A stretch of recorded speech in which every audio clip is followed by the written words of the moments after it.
Okay, and we do have an item to report from closed session. We have two positions that have been filled, a vice principal position by Jessica Camp for, I'm sorry, she was a vice principal in the past, and now she is the principal at Marsh Junior High right here.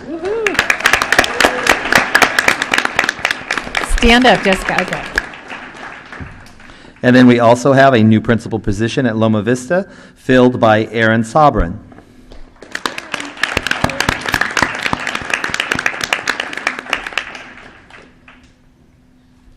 Okay, and I did the flag salute out of order here from reporting, but I think we'll be fine. Okay, we'll go to student reports.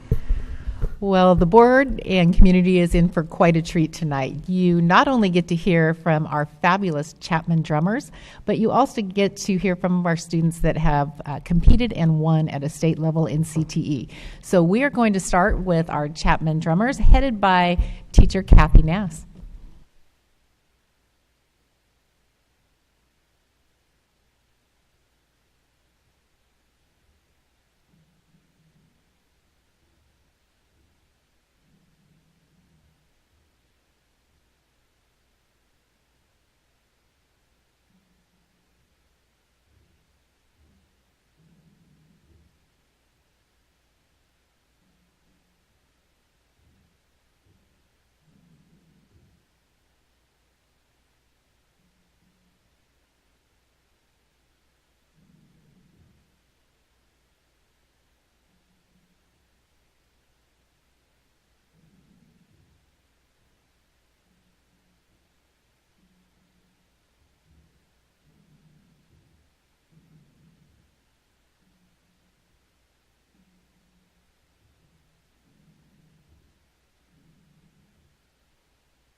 about a big thank you for our Chapman students and staff?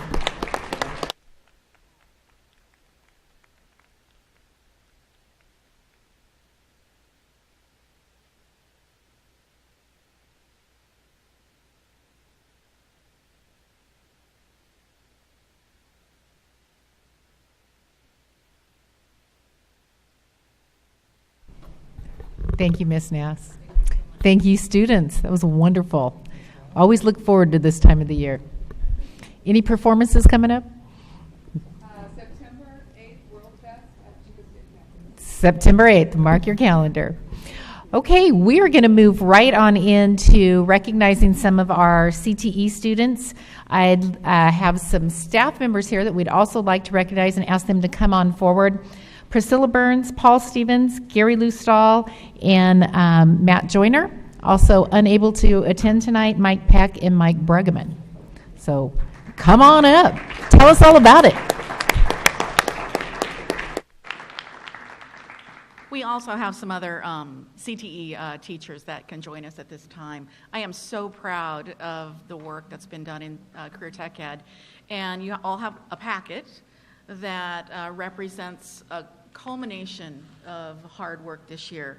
A CTSO is a student organization. It's not a club, but it is embedded leadership material. So we are going to start this evening with FFA. So if you turn the first page, and their accomplishments.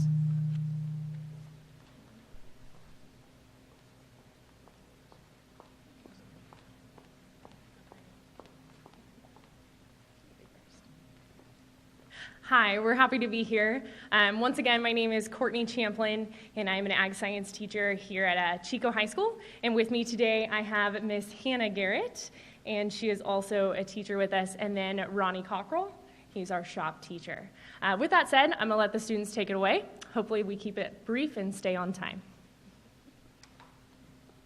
Hello, my name is Jose Sanchez, and today I'm here with part of the welding team that was fortunate enough to go around Northern California and compete at Shasta College, Chico State, and Gridley High School. And fortunate enough we were able to not only compete, but place highly, and these are some of the awards that we've won. Thank you for your time. And now I'd like to introduce Elizabeth from our BIG team. What do you call place highly? We've, especially at Shasta College, within the past 3 years, everyone who's gone has placed. So in its first, second, or third in whatever process we are doing, oxidase cutting, MIG, or TIG. Now I'd like to introduce Elizabeth. Hi, I'm Elizabeth Sturgis from the Chico FFA team, and we are on the Best Informed Green Hand. Every Saturday, what we would do is go down to colleges and compete alongside other teams. And what this did for us was show us a lot of other colleges and open up our minds to obviously our futures and what we can achieve through FFA. And obviously, all of us are very excited to continue with the agri-science pathway throughout our college career, and it's been an amazing experience to be able to have this.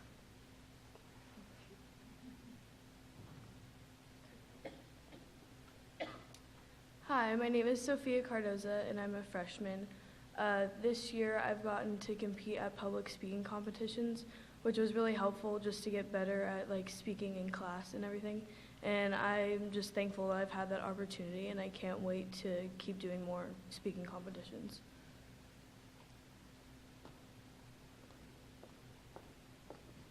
Hello, my name is Kaya Harry, and I am currently the Superior Region FFA historian. I'm also a chapter officer with Chico FFA. Throughout my year of service as a regional officer, I oversee 9,500 members. This membership reaches from Lincoln to the Oregon border. This membership exceeds any other CTSO in California. I'm very excited for my year of service, and on behalf of the Chico FFA, we appreciate your time tonight and your support. Thank you. Okay, before... Wait a minute. Whoa, don't you... Ooh. You are frustrating us because I see 2 first places, but I'm the one who sees them and nobody over there knows what you're doing. So you better get up here and tell us. So what I'd like you to do is just step in front of the podium, say your name, your grade, and what team you compete on. And if you have a gold, silver, or bronze, tell us about it.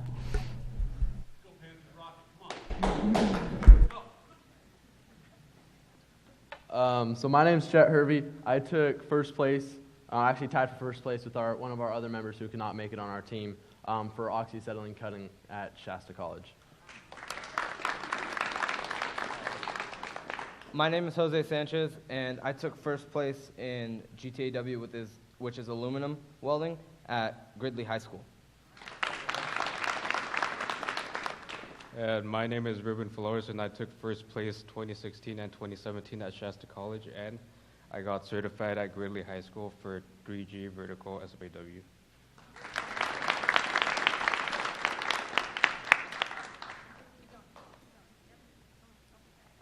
I'm Elizabeth Sturgis, and I competed on the Best Informed Green Hand team. I'm Lucinda Law. I'm a 9th grader, and I competed on the BIG team. I'm Marina Trujillo. I competed on the Best Informed Green Hand, and I'm a freshman. My name is Sydney Yagi, and I also competed in the Best Informed Green Hand team. I'm Reagan Davis, and I competed on Best Informed Green Hand and Creed Speaking. I'm Sophia Cardoza, and I competed on the Creed team. I'm Kaya Harry, and I competed on the job interview and public speaking team.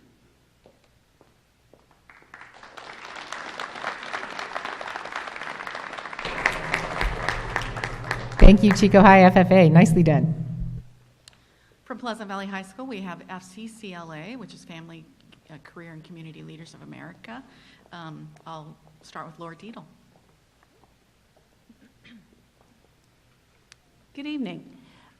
The part of our department is the Child Development Education Human Services Pathway.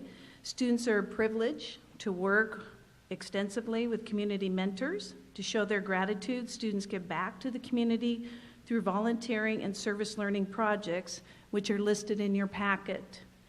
FCCLA sponsors many of the projects, such as Teens in the Driver's Seat and Adopt a Family.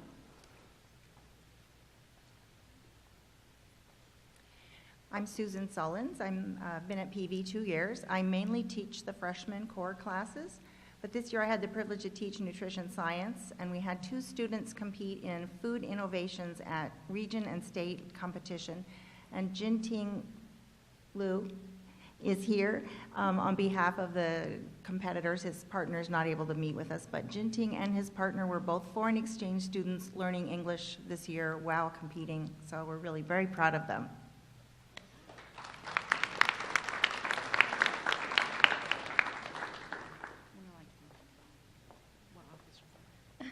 My name is Christina Newquist. I am currently, or not currently anymore, but I was a Region 2 treasurer. I was also a chapter officer. Last year, I got the privilege of competing in child development, which is reading a story to little kids. It helped me a lot because I actually want to go in the work field working with kids.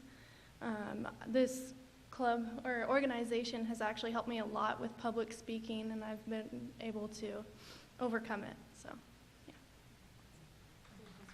Oh, and then this is also our membership challenge. It's for the past 7 years we've won a membership challenge for having more than 100 members.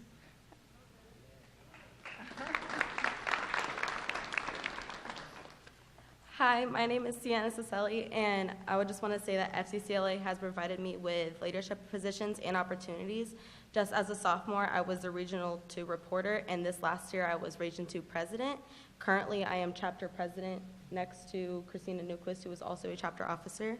As a freshman, I competed in nutrition education with Brianna, who is not here today, but we received second place. And for my last year in FCCLA, which will be next year, I plan to compete in Teach and Train, which allows me to come up with 3 different plans and teach the panel of judges in front of me.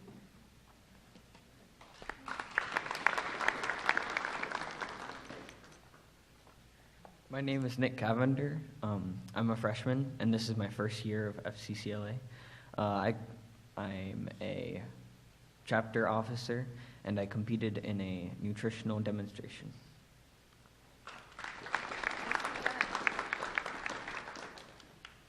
Hi, my name is Jingting Liu, and I'm the foreign exchange student from China. So this is also my first year in FCCLA and also in United States.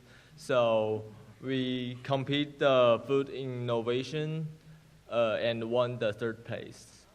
Thanks.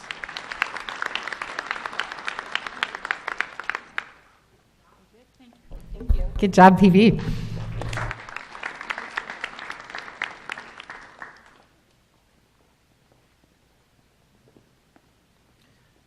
Good evening. I'm Matt Joyner, Pleasant Valley High School, Skills USA advisor and welding fabrication teacher. So I'm here representing Skills USA, not just for PV, but I'd like to also acknowledge Gary Lustal and his students that also compete and did very well at Skills USA this year. Mike Peck couldn't be here this evening, so we are representing his students, which also competed. And I think most of the folks have heard the results of their contest. They placed very well this year. So my students did. Once again, what is very well? I believe they took first, second, third in their respective contests at the state level. So that's called a sweep. That's called a sweep, yes. And for our welding students, have done wonderful in the years past. Did wonderful this year as well, but no sweep this year. It's if you're a Giants fan, this is an odd year, not an even year. So okay, we'll look for sweep next year. Mr. Lustal, your students did well too. Great.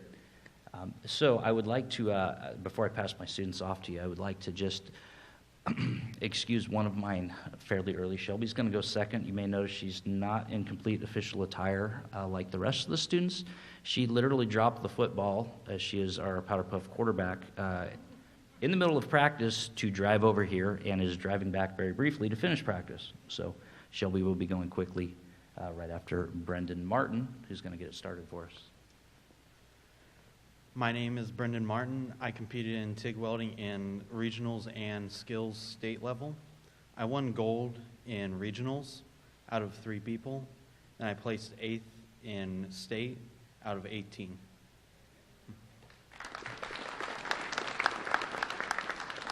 I'm Shelby Tozier, and I got silver, or second place, whatever you want to call it, in regional level for oxyacetylene welding. And then I got 5th in state.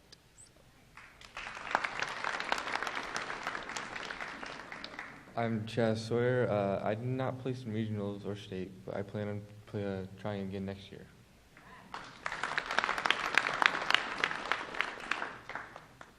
My name is Kyle Doss, and I got 1st place at regionals for oxyfuel welding and 11th at state.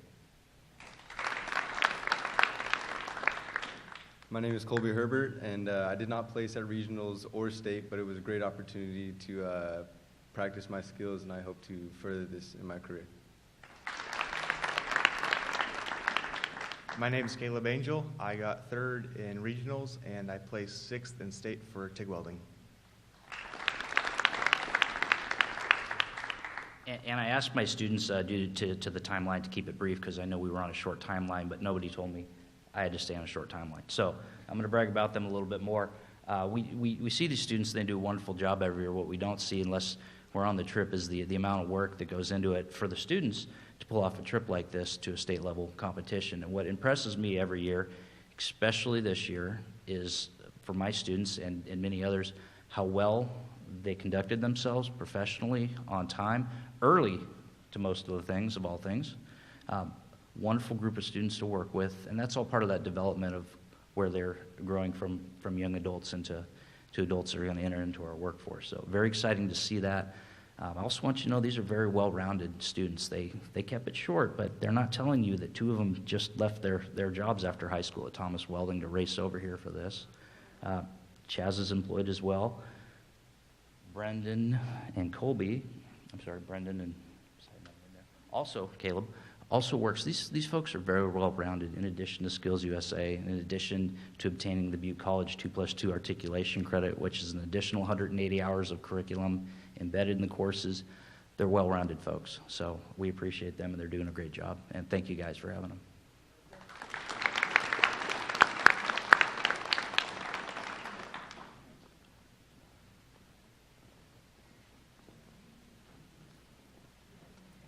I got a new job.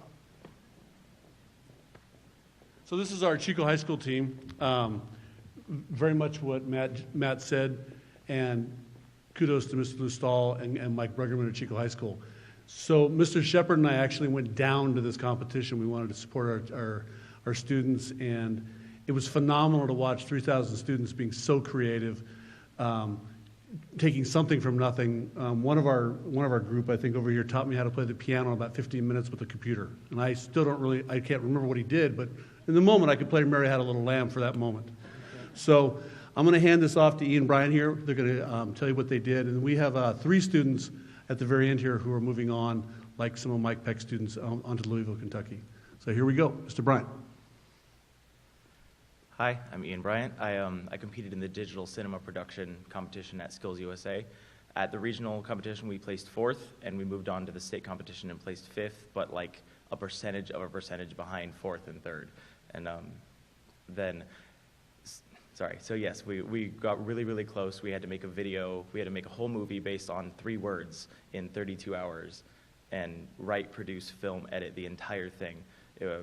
And we're really proud of the production. My partner couldn't be here tonight, but we're proud. I want to go to Butte College next year and pursue video making and then move on to Texas, because UT Austin has a very good film production program. So. Yeah. Oh, and this is Jacob Inman with Mobile Robotics Technology. Ian might have won, but he asked me to be in the video. That's why we finished 5th. So as he just said, my name is Jacob Inman. I competed in Mobile Robotics Technology. We placed 1st place at regionals, moved on to state, and participated. And I learned a lot. Currently this year I'm a junior. I plan on competing in the same competition next year, hopefully moving on to nationals. So this is Alex Holmes.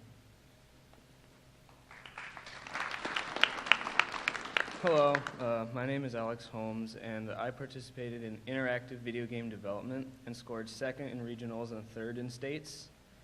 And I created a piano tutorial that taught Mr. Beebe how to play Mary Had a Little Lamb. Next year, I plan to attend Butte College and study computer science. I'm going to just try to get a degree in computer science, see where I can go from there. Hi, I'm Kelly Siller, and this year I competed in Urban Search and Rescue Robotics, and I got gold in regionals and continued on 2 states. Next year I plan to continue competing in Urban Search and Rescue Robotics, and I plan to use the skills that I learned this year to hopefully go to nationals next year. Hi, I'm Maddie Miller, and I competed in the broadcast news production aspect of skills. And next year, I plan to go to Butte College and major in computer science. And this is Azalea Tybel. Got it. Hi, I'm Azalea Tybel Schneider, and I competed at the regional and state level of Skills USA for the broadcast portion of the competition, along with Maddie. We were on the same team. And next year, I'm enrolled at Chico State as a civil engineer major, so that's it. Hi, I'm John Bullum, and I also competed with the other 2, Maddie and Azalea. And next year, I plan to go to Butte for nursing.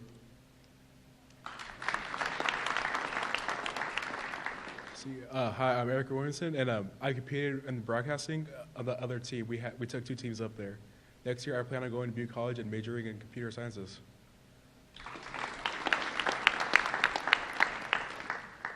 Okay, just a minute. Is this a drum roll trio? All 3 of you get up there, yeah.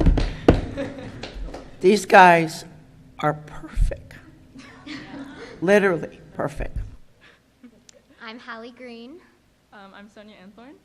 And I'm Alexandra Lockwood, and thanks to Mr. Lustal who introduced us to Skills USA, and thanks to Mr. Brugman in our engineering program at Chico High, we were able to compete in the engineering, technology, and design competition at Skills USA. We won gold at regionals, and we won 1st place at states. We'll be continuing on to nationals.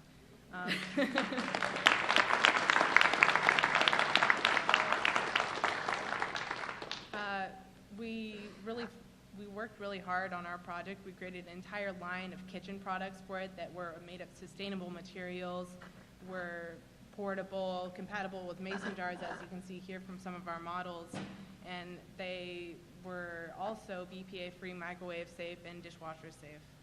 Right now we have patent pending on, yes, we have patent pending on our products, and we're preparing and making our products better, focusing on researching where we will manufacture our products, which materials we'll use, where we will get our materials for when we go to states, and hopefully we'll do well there as well. Or nationals. Nationals, sorry. We already got through states.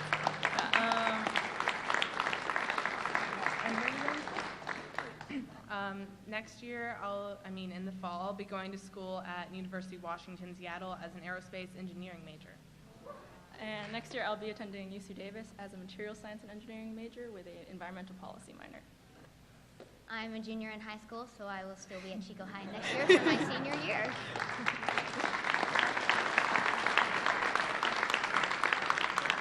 Thank you very much. Let's hear it for all of our students one more time.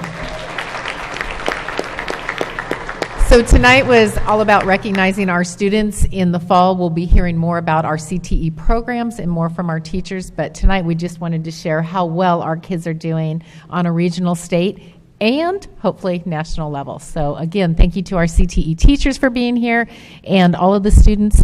And we won't make you hang out if you have homework or anything you need to do for finals. Or you can stay. Always welcome to stay. Okay, we're going to move into the superintendent's report portion of this agenda.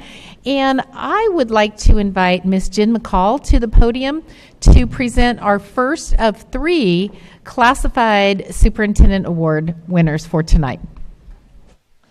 This award tonight goes to Penny Melvin to recognize her efforts in making Pleasant Valley a paperless school.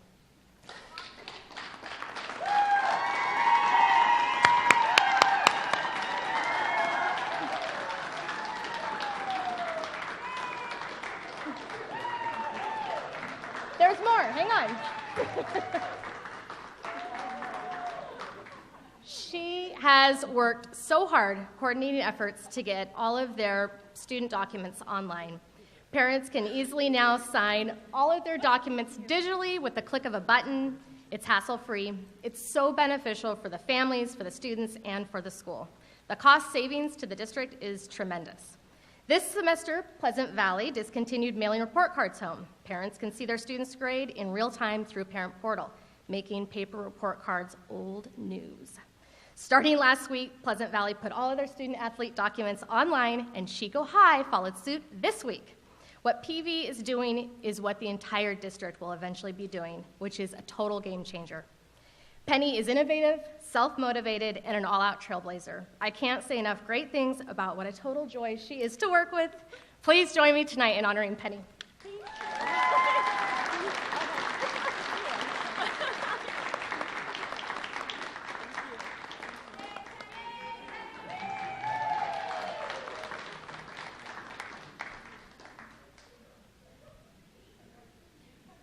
So my new administrative assistant has a zoom on her camera, so she gets pictures without having to make us pose. So she's awesome. Okay, for our next award, I would like to invite up Shawnice Heath.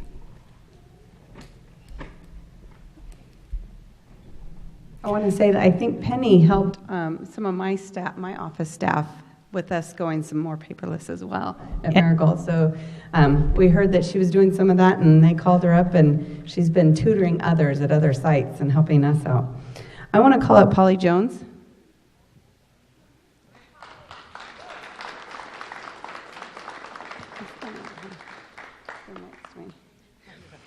So I feel honored to work with Polly at Marigold, and she's our cafeteria manager extraordinaire. I asked several people what they love about Polly. Melinda Loy, one of our second grade teachers, says she always has a smile on her face and greets all students with a friendly greeting. I remember when we first started this student's ID number system, and Polly was so patient and didn't get flustered while millions of kids were in her face. She's awesome. Diane Dedman, kindergarten teacher, said Polly is always accommodating. She lives students first. Very specifically, she is always willing to move her items around when we want to bake something in kindergarten, and we appreciate that. Katie Alt, third grade teacher, said, Polly is always eager to help a hungry kiddo and give your class their lunch for a field trip at late notice. Lisa Roy said, things Polly says, of course, no problem. I understand, don't worry about it. Anyone else heard this from her? She is such a pleasure to work with because things are always in flux and she is so flexible. Love her. And Polly, I want to tell you how much I admire you for your big smile, your eagerness to help everybody out. You do your job well and efficiently. You cheer everybody up that you interact with, adults and students. Everybody that talks to you feels loved and appreciated and special. You greet people with kindness and a smile. And I always enjoy talking to you. You're friendly, patient, and you're a great example. So thank you for everything you do for Marigold. Thank you.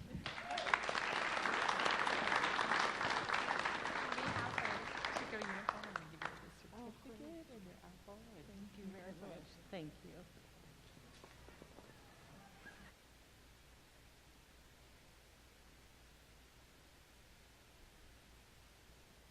And now I would like to invite up Pedro Caldera.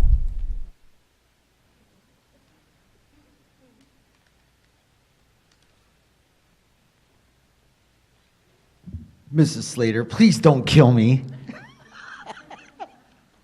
Mrs. Slater, if you can please come on up.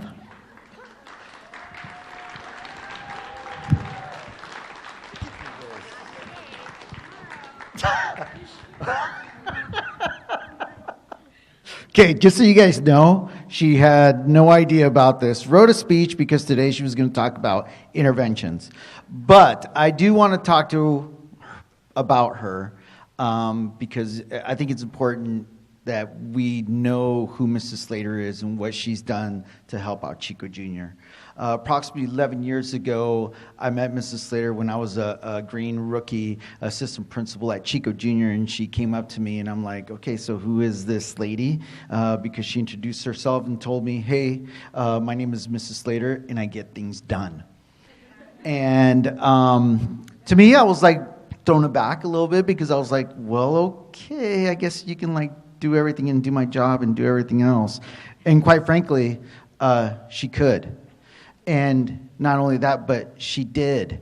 Over the past 11 years that I have known her, this woman has given her heart, her soul, her knees to Chico Jr.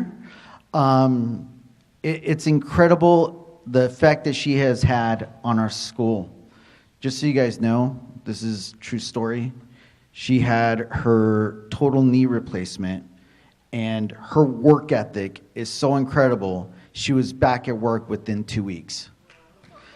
I don't think that, I've never heard of anybody doing that, so that's pretty amazing. On behalf of the thousands of kids that you have helped, I want to say thank you.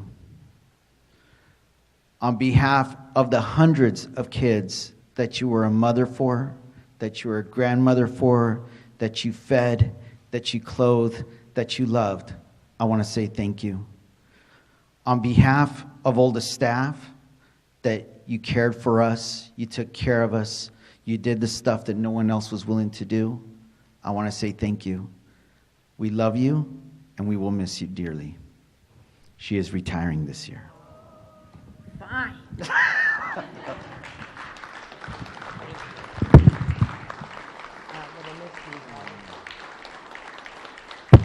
Thank you.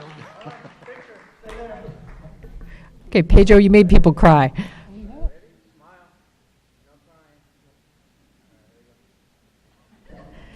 Congratulations to all three of our Superintendent's Award winners for this month.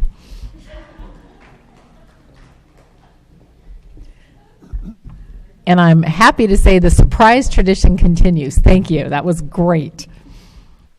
So last, I'm going to call some students up, and then I'll turn it back over to the board president. I'm going to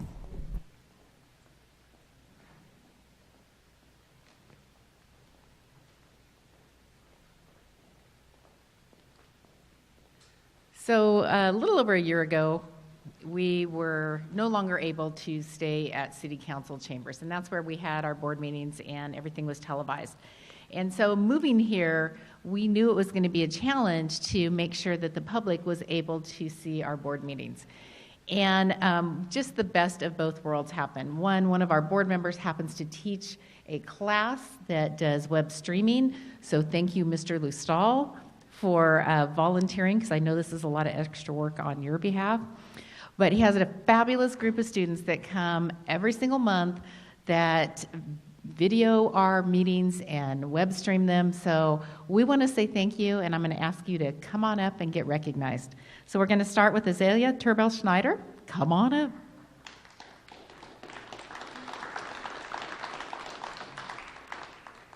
And this isn't TV, old-fashioned. This is web streaming.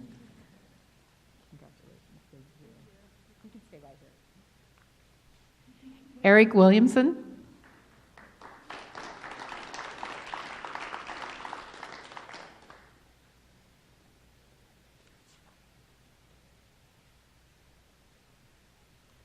Madison Miller.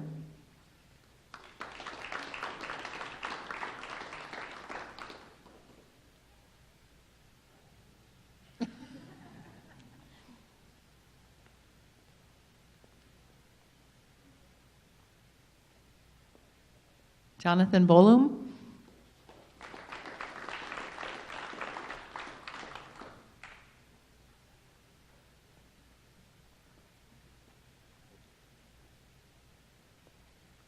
And Dominic Barbara. And Dominic's not here tonight. He couldn't make it. Okay. We'll make sure we get it to him. Thank you. So we still have some students over there.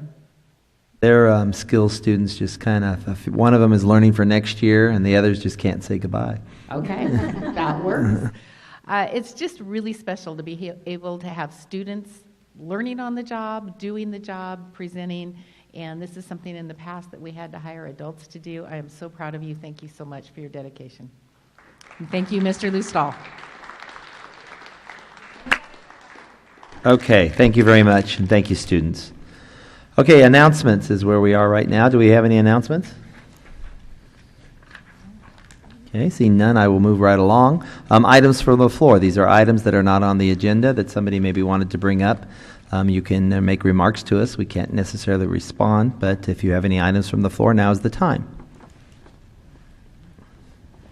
Okay, and I see none. So then we're moving over to number 8, negotiation update.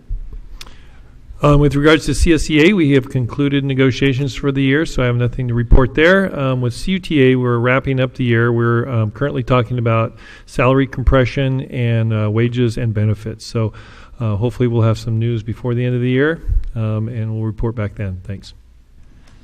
Okay, thank you very much.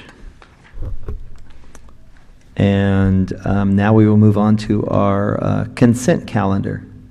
Do we have any items to pull? We need to pull 9.2.2. And I would like to comment on 9.3.1. I'm glad to see the explanation for Gopher Sports. When I read that item on the list, I'm sorry, I thought, no wonder we have so many Gophers on our campuses. We're providing Gopher Sports, and they're all happy to hang around, but found out that it's actually the name of the firm that provides sports equipment to our after-school program. Okay, so you're not pulling that, you're just commenting, correct? No, it's just, I couldn't believe it. Okay, thank you. 9.1.1. 9.1.1. Okay, any others? All right, so if we could have a motion to pass the others. I move to approve the remaining items that have not been pulled. Seconded. Okay, a motion's been made and we have a second. Do we have any other discussion? Any discussion from the audience? I see none, and we will start with a roll call vote. Robinson, aye. Oh. Go ahead. Sorry. Robinson, aye. Kaiser, aye. Lustal, aye. Hovey, aye. Griffin, aye. Okay, that passes 5-0. And now on to, we'll go 9.1.1. I just needed to pull the special session minutes for May 3rd. There needed to be a correction, and I believe that was already noted.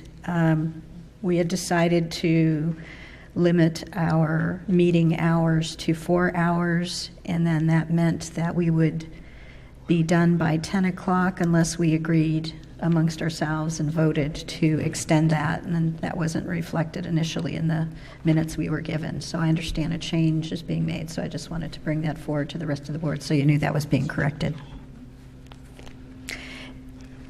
Okay, so if you would like to So that has, move. right, that has been corrected. So I move to approve 9.1.1. Okay, motion's been made in second. Do we have any other discussion? I see none. Any from the audience? Also seeing none. All those in favor? Aye. Okay, and now we're over to 9.2.2, which I will be recusing myself from. So with that, I would move 9.2.2. I'll second that motion. So all those in favor indicate by saying aye. Aye. So it's 4-0 with one pulled. Thank you. Now return it to the board president. Thank you very much. Oop.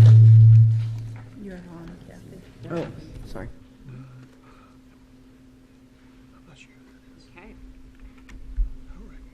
Okay, so now we're moving on to item 10, and we are at educational services, and item 10.1.1. Robin? I'm going to ask Ted Sullivan to come up and introduce Robin Solansky. Second to chime in and share some virtues, because about a year plus ago, Kelly had a great idea we should be opening up preschools in our district, and I thought, sure, what a great idea, and lo and behold. So a couple years later, here we are, and really, a lion's share of it is the work of Robin standing behind me. Right. We had nothing back then. We're almost up to two that are almost full at this point. And we've got the license for a third one, should we need that space. So I want to give some kudos to Robin for all the work that she's done, because she's really doing 99% of the heavy lifting with making these things operate and run well. And I just have to chime in, as I pass through the preschool areas and see parents kind of picking up their children or whatnot, and I just check in with them and go, hey, how do you like it? Unanimously positive, complimentary of the whole program. They're very happy to have this opportunity within Chico Unified. So it's been a great idea, and it's gone very well, and in large part because of Robin. So I'm going to let her introduce the handbook. I want you to know when we first brought it up, Ted said, "Are you crazy?" So. I think you said it more than once. You're right. Good evening. I'm Robin Solansky, and it's nice to finally be here and meet you guys, meet everybody. And I've been really excited to be part of this adventure with Chico and opening this up. And we are licensed currently for 3 programs, but only 2 programs are open right now. McManus and are open, and they're doing really super well. So I'll be really quick. So enrollment right now, as of today, is we have the McManus preschool, the Little Mustangs, and we have 22 children enrolled there. 20 are full day and 2 are part day. And then the Little Plaza at Chapman has 19 and with 18 full day and 1 part day child. So we're doing really well for starting in January. January was a difficult time to start a program, just because parents kind of get settled already. But enrollment's really coming up. We're only licensed for 24 and 23, so it's doing really well. Program requirements. I just kind of wanted to share a little bit about the program requirements. And so this is a California State preschool program, and there are guidelines that are given to us. They're Title V and Title 22. They're pretty strict, and parents have to fall within these guidelines. And so families, first of all, they have to income qualify for the program, and families must provide the documentation for income and needs. So for the full day program, parents have to be working, going to school. There can be some homeless families. They can be doing, some can be incapacitated if the doctor will sign a note saying they can't care for their child during a certain time. But it's up to the parents to provide that documentation of need for us, and it has to be pretty direct on what it is so that there's no question. Basically, the state says paint a picture of the family to provide the documentation. So working, going to school, job searching, they only get 60 days to look for a job, so if they don't find a job within that time, we may have to disenroll them from the program. And children have to be 3 by September 1st. So if children are 3 by September 1st of this coming year, they can start July 1st for our full day program. This is kind of blurry, but this is the family fee income schedule, and I wanted to include this because I know that it is in the child development world. It's talked about quite a bit that families just aren't qualifying because minimum wage has gone up. And I know myself, and I know that the child development administrators and Women's Coalition are really advocating for these numbers to be changed. But just something to point out is that a family of 4 can only make $3,908 to qualify for our program, and that's gross. So over that amount, they no longer qualify for the program income-wise. And then this is the sliding scale, and then For a year? No, a month. a month. Oh. Yeah, a month. Yeah, a month. Sorry. And so I kind of wanted to just show this really quick. This blue part is some counties are given a pilot program that the state has come up with, but where they're trying to raise the income. But what I'm a little concerned about is the families that fall in that $200 range a month for a fee. Those are still going to be families that will say $200 is too much. These are families, what I've noticed, are working fast food, and it's hard for them, so they struggle. So when I advocate, and Women's Coalition is advocating to raise the income guidelines, but bring that pilot, those blue up, so families can still make more and hopefully not have a fee. But bottom line is, this is what we have to deal with right now, and we're working really hard, and we're obviously getting families. So we do have requirements for the program that we have to follow, and some of them, they're assessments, for lack of a better word, but they're called desired results developmental profiles, and these are something we can do. It's anecdotal notes we take on children and information we take on them, and we do them twice a year. And we do have an online system where it kind of collects the data. We do parent surveys, and like Ted said, parents are very happy, and we've done that, and all of the parents have said that took the survey said they were happy and they feel their child is safe, and they're very satisfied with the teachers. They're loving it. If you guys come in, the teachers are wonderful, wonderful high quality programs that we have. We also have what's called environmental classroom rating scales, and it's basically we're rating the environment, how quality is the program in the environment. Do we have science material? Do we have math material? How much do we have? Do we have a reading area and different areas in the classroom? So once the teachers and I help them, we go through and we do all this. There's parent conferences that have to be done twice a year after each of the assessments are done. And then together we create what are called the plan of actions. And so areas we might score lower in, we have a plan of action. How can we improve? And so we work together in areas, in addition to everything we're doing, then we're a little bump in certain areas.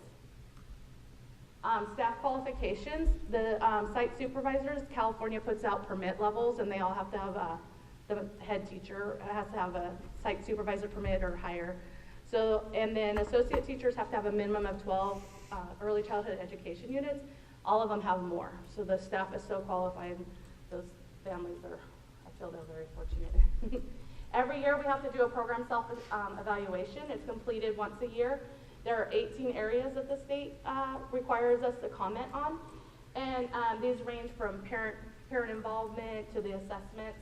And so out of the 18, there was 5 areas I felt we didn't quite meet standard, and that was parent involvement. Right now, we just started. We haven't started parent meetings and things like that. But 13 areas I felt we met standards, and they're all working really well. So just moving forward, we want to continue to grow and serve families, continue the growth in all those areas, and collaborate with the elementary school staff, which the staff has been at both schools so welcoming, and just continue professional development.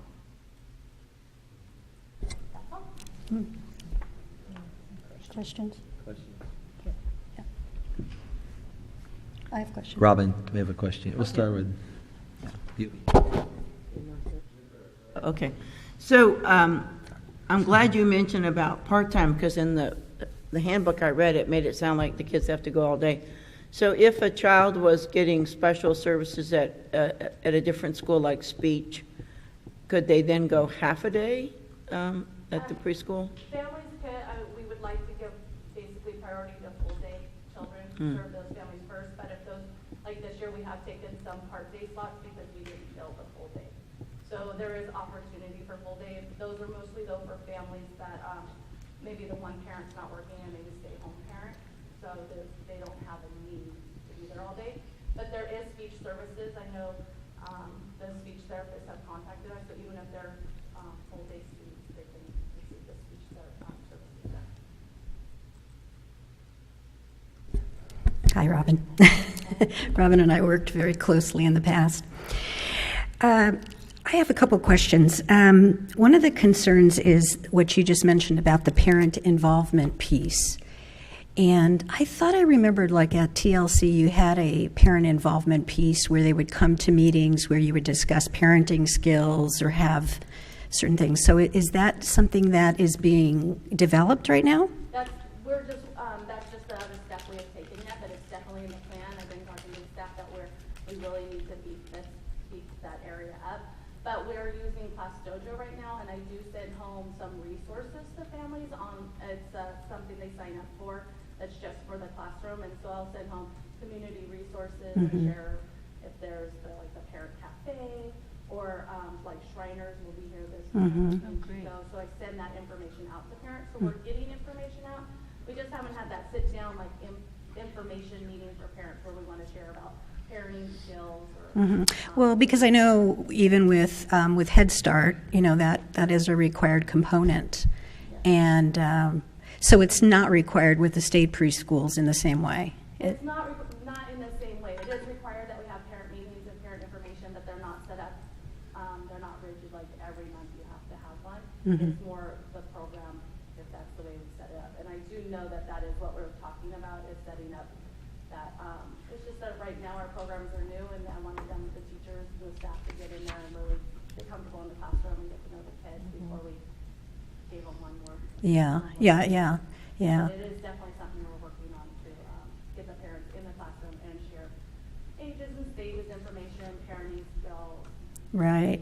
Especially based on that a lot of these are drawing from the population that is going to be involved with Child Protective Services and has those, type of characteristics that, we would target them for those type of classes to help them.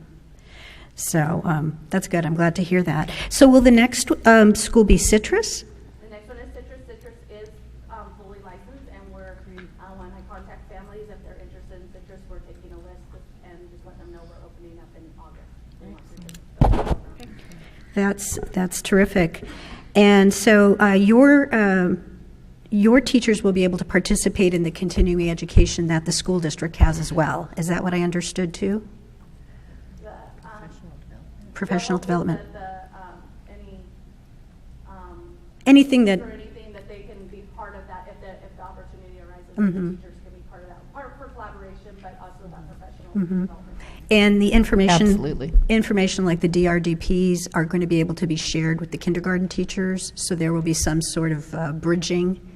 We're working on that with the kindergarten teachers. And the TKs and the Laura Manning? Yeah, Laura. Her and I have been talking a lot, and she wants to share that information. Right, because that would be really, really helpful, especially the kids with social, emotional difficulties, and to prepare the next teacher along the way, and maybe. We have a lot. I mean, we also do the ASQs with the children and the families, the ages and stages questionnaire. We have a lot of information that would be really beneficial to kindergarten teachers. That's great. Well, personally, I couldn't be happier that you're working with this to get it going and established, and second, that we even have it, because research has proven that investment in preschools and quality preschool education is the most bang for your buck as far as investment of any type, and so I'm really glad that we're providing this. So thank you, Robin, for all your hard work. Hi, Robin. I was curious about the sliding scale and the eligibility. I had been asking quite a few questions about that. How does the scale that you provided to us compare to like the National School Lunch Program? Are they the same, or are they different? I don't believe they're the same. To be honest, I haven't really seen the scale. I know that a majority of our families right now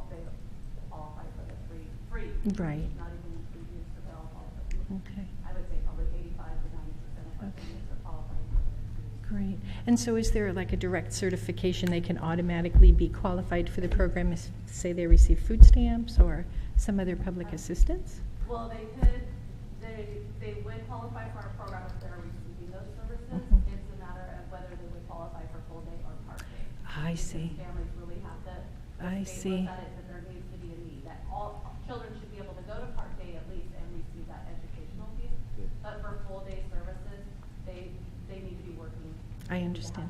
Okay. I'm just trying to get the word out because there's probably a lot of families that might qualify that just really aren't aware. So that's great. And then my other question, it's probably something we can't go into. I hope to come and visit the preschools, but can you just give a brief overview of what a child might do there in a full day? Is it all academic? Is there some play? I saw a rest period in here. I call it structured chaos.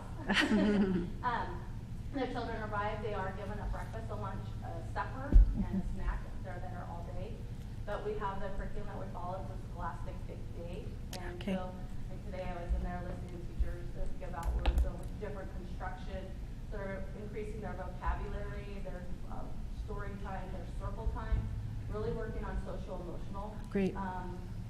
Social emotional aspect, talking to your friends, using your words, and how can we handle a situation. But we do follow a curriculum, and I do feel that the teachers are really working hard with staff to prepare children for kindergarten. Not just Wonderful. academically, but that Socially. social emotional piece. Absolutely. Absolutely. Last question, real quick one. You had mentioned that some of the students can get special services like speech. Does the funding for that come out of the preschool dollars, or is that something the district contributes? Do we know? That might be a trick question. Ah. But I'm not positive. I know speech therapists have reached out to us and they are working with us. But I'm not sure. So at this moment, there's Chico Unified Speech people reaching out. So I see. The answer would be they're Chico Unified. Okay. Those are connecting with them. Great. Thank you. Thanks.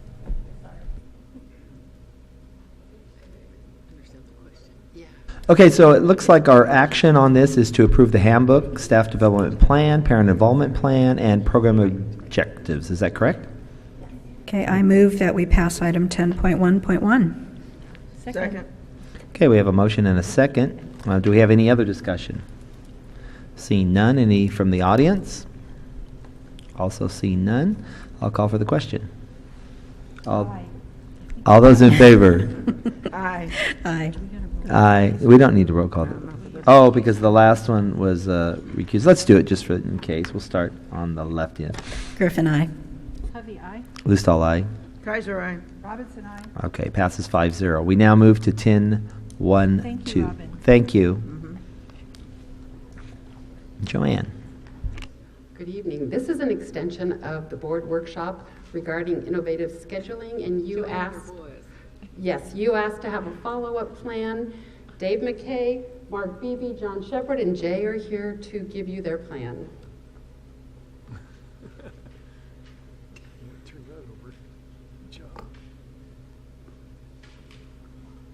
Good evening. Board directed us to come up with a plan after assembling a diverse cross-site team of educators to come up with a plan for exploring innovative scheduling options. So tonight we're here to update the board on our progress. We're going to talk about how we plan to involve all stakeholders in this process. We're going to talk about how we plan on systematically evaluating the effectiveness of the various programs that we will visit. And we're also going to finish up with a rough timeline about how and when we're going to report out progress. So first, our first purpose is to explore innovative schedules in an attempt to address student-centered dilemmas. So we wanted to keep that as the focus of our group, not getting off in the weeds about anything else, but staying focused on students and the dilemmas we want to address there. The first question, how are we going to include and inform all stakeholders? So we wanted to develop a research team and establish some common language. So there's already a lot of work that's been done out there. There's no point in reinventing that. Let's have some common language so we can engage in a deeper dialogue. We want to engage parent and community as well as student input and ideas, and so we have some ways that we're going to develop to do that. We want to schedule regular input meetings so that nobody's surprised by the process, or if they miss 1 or 2 meetings, they feel out of the loop. And we also want to share out the results of all surveys and input, and paraphrase the no comments. So if folks are out there saying, no, we're against this right now, let's paraphrase them and put it out there rather than marginalizing them, so that we can address those concerns to the best that we can, and so that those folks know that their voices are heard as well, and that this isn't going to be crammed down somebody's throat. It's still me. So to measure effectiveness, again, the board recommended, and we agreed that if we just sent people out to the 4 winds and asked a bunch of random questions and came back, we probably would just have a bunch of fun field trips and stories to tell. And we do that anyway when we go to conferences and stuff. So this one, we wanted to make sure that we had a way to come back and actually be able to make sense out of the data that we were gathering. So this question, how have other schools structured their schedules to effectively address one or more of the 14 dilemmas? And that's kind of the big question, and in a minute we're going to flesh that out in a little bit. But I think that's what we're trying to answer, and not like anything else, but again, coming back to those dilemmas. So we want to develop criteria for selected school sites to visit. We're still in the process of deciding how similar a school site needs to be to ours in order to be valid, how much can we learn from it, so we're still talking about that. And we want to develop a list of questions for these site visits that are constant throughout all visits, so that we, again, have that consistency there. So I'll turn it over to the principals. Thanks. So the questions for the site visits, they're going to be organic in nature as we visit each site. And the dynamic for asking questions of a different site with a different schedule, sometimes even with different content, hopefully we're going to get information that's going to allow us to take it back to our place, and obviously to PV as well. So anytime you're going to ask a bunch of questions from different sites, and I've been in different systems, and so a lot of times your focus is different, especially like at Fresno, it's all about athletics. Okay, when I was in the Thomas, it's all about safety. So whatever the whole school and even perhaps a district's focus, you may get certain answers are going to be different. John's going to talk a little bit about how we're going to take this information, quantify it, put it in some correlational tables, and create data sets so we can drill down into what we need. And so the questions that the 2 teams have developed on Monday, right, are vast. And they're going to be, there's 15 questions. So with 15 questions, hopefully in time, at different sites, we're going to see some commonalities. And we're going to find the variances that are going to lend it to what our particular needs are in our particular system and our particular sites. So I'm going to let John talk about this now. So the reason we wanted to end the questions with this slide is, if you noticed, only 2 of the questions on this slide are directly related to students. We need more questions directly related to students, because these are student-centered dilemmas. So we're asking the board and any other Chico Unified staff in the community to give us more questions. If we go there with 15 questions, our visit will be short. We should be able to work our way through those. So we need more questions. And we're asking for some support from the community to get those. When we return, the challenge is to develop a matrix that makes sense of it all. Because some of the answers are going to be anecdotal, and they may not be data-driven answers. Some will, as you can see from the slide. But that's going to be the second largest challenge. The first challenge is going to be developing the criteria to choose the schools we're going to visit, because we can't go everywhere. The second largest challenge will be coming back and developing that matrix. But we know we can do it. We had 16 people meet, and we had others who were definitely interested. We are absolutely certain we need to include a parent and a student on that team. So we intend to do that as well. We didn't have the opportunity in such a short turnaround to make that happen for Monday. So that's where we are, and then Jay's going to wrap it up and talk about the timeline. Question? Well, I think it's good to solicit other questions, especially from I would say from student leaders is one group, but the other group would be students who are in the distress areas, the ones who have felt like they've gotten left behind or caught in a conundrum. So maybe if A, you put it up on the website, but B, you send it to us, then that would be a more effective way to think about the holistic nature of the questions you'd like to be able to go and ask. But I really would go after the student who feels left out and the school leadership student, because we are trying to address both sides. Yeah, we don't think just one student rep on this team is going to be able to represent all the different questions that kids face when they're trying to make their way through a 6-period-a-day schedule. So it's going to take some time to be sure that we ask the right questions so we can get the right answers. And then the challenge, again, is to put that into a matrix that will deliver a product that we can then, draw some conclusions. Okay, yeah. Again, I came late on this whole progress board. We're dealing with our alternative schedule, so I want to just again thank they put in a lot of work in, and a lot of the staff is, and I just kind of got swooped into that when we started talking about negotiations, when we first started putting out surveys to see if the staff want to do that, and the fact with the board meeting a couple weeks ago, and then showing up Monday and seeing 16 people in there and after school on their own time coming in was pretty amazing in the way they ran that meeting. So I'm just kind of glad that I was kind of part of that. All right, so next steps for us. In August of 2017, we're going to have the criteria and the questions that we want when we start going to other schools, because we want to have a plan so it's just not so thing. So the group did a good job of trying to figure out that, but we'll have some meetings again before we go out. So by August of 2017, that'll be in place. Then in November of 2017, we want to come back to you guys with an update. So we've done a lot of our visits. We're hoping that we've seen our visits, or and this is where we're at, and these are some of the schedules that we want to narrow down for you guys and why and that kind of thing.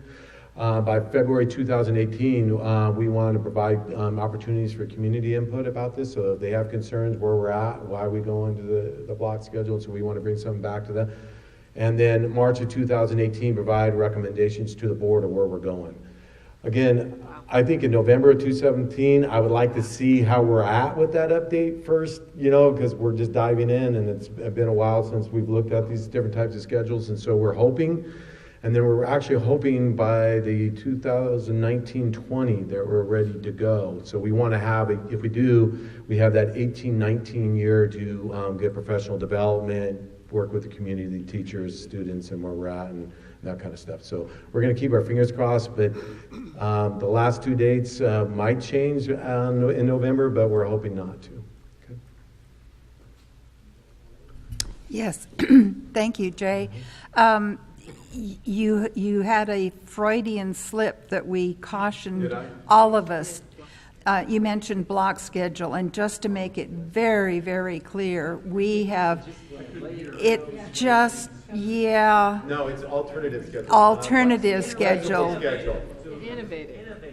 Innovative. Alternative, anything that we want you to broadly look at all options, and there have been no predetermined, directions being set, and I just wanted to make that clear to. And it was completely clear when we left on Monday. Thank you, guys. One time and one time only. Sorry. So, what if it is a score that's no longer tied, but somebody's up by 1? And i.e., you think you have a really solid idea, why would we wait 2 years if we might have a winner by February? Go, John. Well, to do this well, we need to make sure that our teachers are trained, because that's where whatever schedule we have is where the rubber is going to meet the road. And so let's say we go to a schedule that's not a 6-period-a-day. I'm not going to use Jay's word. Then people need to be trained. And if we jump into this too early, or with an unclear understanding of the products that will result from the schedule, it won't be done well. And then we'll be in the same position that we're in now, looking for another answer. The timeline may seem relatively slow to, people talk about bureaucracy all the time, but this is one time when we need to go slow. Because we need to be sure, just from a backwards map of a 1920 implementation, that we have a clear understanding of the professional development, we have our master schedules prepared, nutrition services is on board, transportation's on board. There are just so many steps that we need to take before we can jump into that. I'm just alerting you that you could get cheerleaders for one approach or the other. We already have it. Okay, Yeah. okay, all right. I would suggest that of the 16 people sitting there, at least a quarter of them already have a schedule they want. I mean, we know that while we're sitting there. And that's okay, because they may have some insight that we don't have, and they can help us with that. And the last thing before I step back is we have 14 dilemmas, and whatever schedule or two that are presented won't meet all 14. No. That's the reality. Right. We're just going to do our best to meet as many as we can. But we should meet both ends. Yeah. Yeah, absolutely. All right. Absolutely. I have a question. First, I just want to say thank you to this team for going forward with this. It's a very complex issue, but it's much needed, I think, as our students change. We need to keep up with them. So thank you for doing that. Second question is, if we come up with some survey questions for the students, how should we get that to you? Send it to John? All right. And lastly, will you be putting anything up on the website for community input? Maybe that could be an idea if... Yes. We had talked about putting some survey out to the community, and we wanted to be careful how we worded that. Right. And so I would one agree. thing we were thinking of, instead of just putting it out there and inviting Yeah, whatever, saying, hey, are these issues important to you? And throwing up some version of the student-centered dilemmas that we've talked about. So that way, again, even those questions are not focused on some potentially adult-driven responses, Exactly. but on kid needs. Are these student needs important to you? And then we can get an idea about it. Great. Thank you so much. All right, so we have action on this to approve this discussion and for it to move on. Okay, I move that we pass item 10.1.2, which would be approving the plan that the committee or the team has come up with. Second.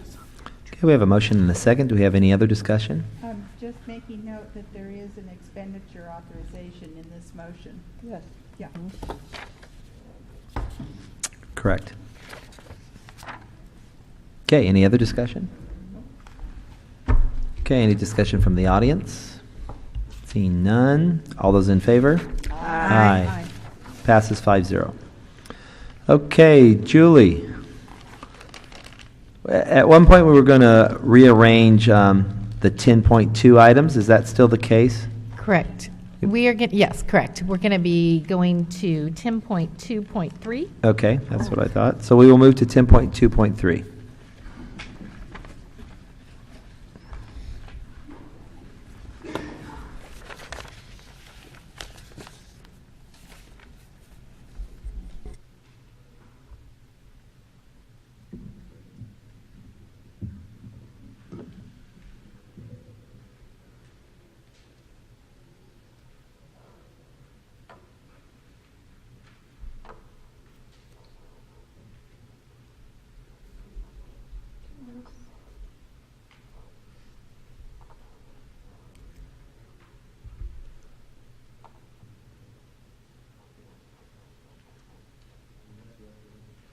No, I just need to get, I can't get my indicator to pop up there.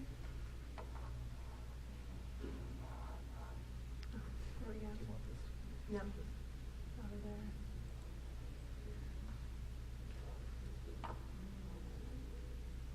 Okay.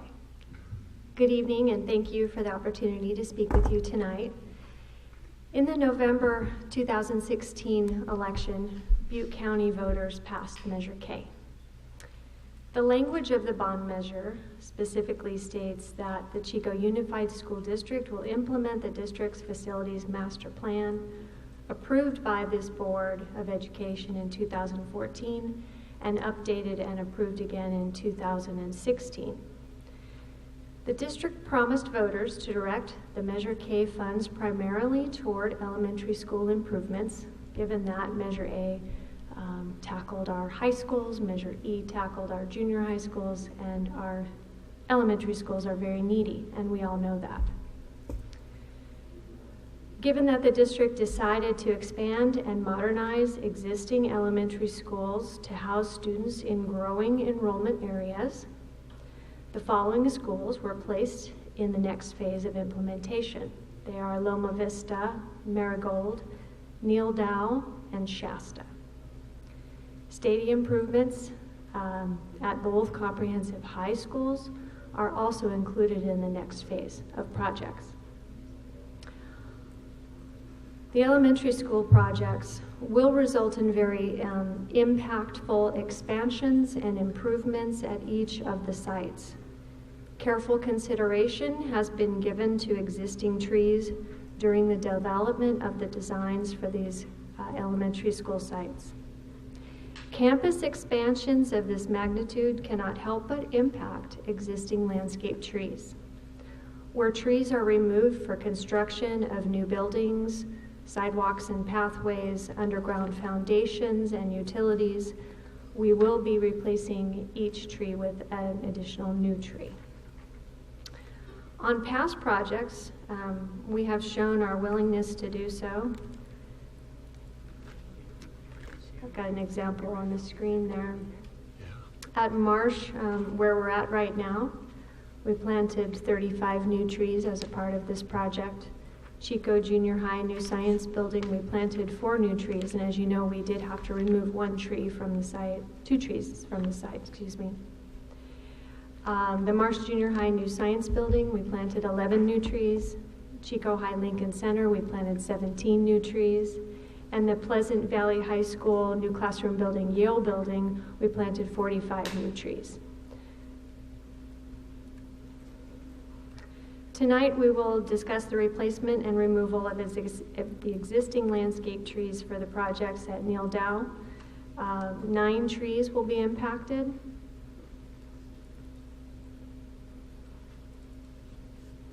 You can see on the west side of campus, down here at the bottom of the screen, there are 6 trees. And on the east edge of the campus, there are 3 trees that will be impacted. These will be replaced with new buildings. Sorry.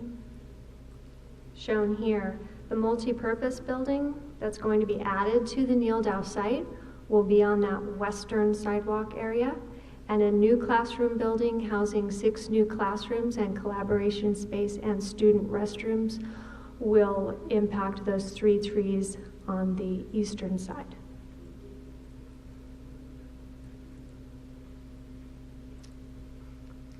At Marigold and Loma Vista,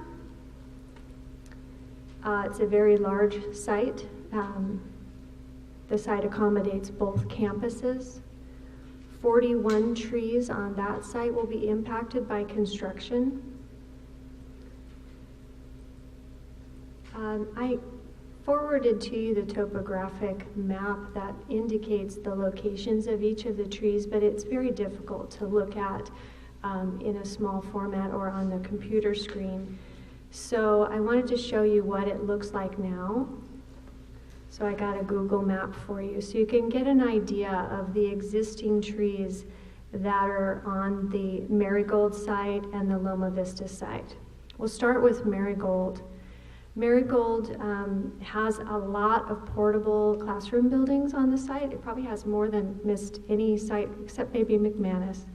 And we will be getting rid of all of those portable classroom buildings and replacing them with a 2-story classroom building. The portables are currently here, and the new classroom building will be occurring in this area that I'm indicating with the arrow. This building here, the current classroom wings, will be demolished and removed from the site. The buildings here on the western edge will be renovated. One will be turned into a new kindergarten wing with a new kindergarten playground where the current parking lot is. A new student services building will be renovated where the current multipurpose and admin is. And then 2 additional classrooms will be added to this classroom building here to accommodate 1st grade. A new multi-purpose building, large multi-purpose building will be added to the site about right here. And I'm going to show you a rendering of this too. That's going to impact these trees in this area. Loma Vista is currently housed in this building here that you can see, the gray rooftop, and these portable classroom buildings. We'll be constructing a brand new large Loma Vista building out here on the eastern edge of the campus. So some of the trees on the eastern edge are going to be impacted. And when we move into the new building, these will all be demolished, and this area, whole area here, will be turned into a safe student drop-off and pickup area and parking. So I'm going to show you the rendering of what it's going to look like in the future now.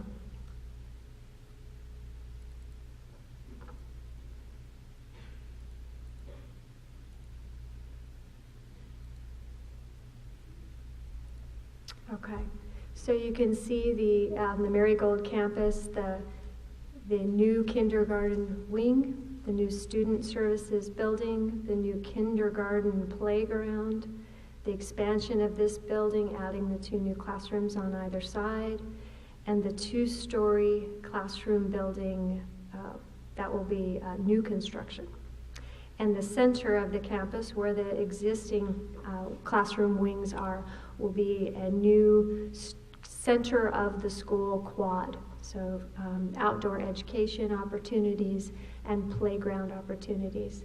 This is the new multi-purpose building, which will house the dining area, a athletic space, a gym space, and also the new administration for the campus. While this is showing the new Loma Vista building, it's just one large building that houses everything. The current location of the building is now replaced with student drop-off and pickup and parking area for staff and parents. Stop me at any time if you have any questions.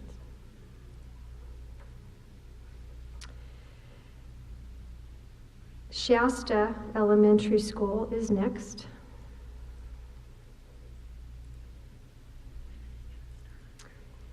We're further along with our planning for this site. So it's all in one diagram. You can see what it's going to look like. They have indicated here the existing trees to remain, the trees that will be removed, and the new trees to be planted, which results in 39 trees total being removed from Shasta campus, but 58 trees gained. Just to walk through this project a little bit, we really are maximizing the site at Shasta, putting as many classroom buildings on it as possible while preserving the play space, the green space, and the hardscape for PE and recess. It's already a small site, so it is very difficult to come up with a configuration that really meets the needs of the campus. Lastly, we have the Chico High School Stadium project.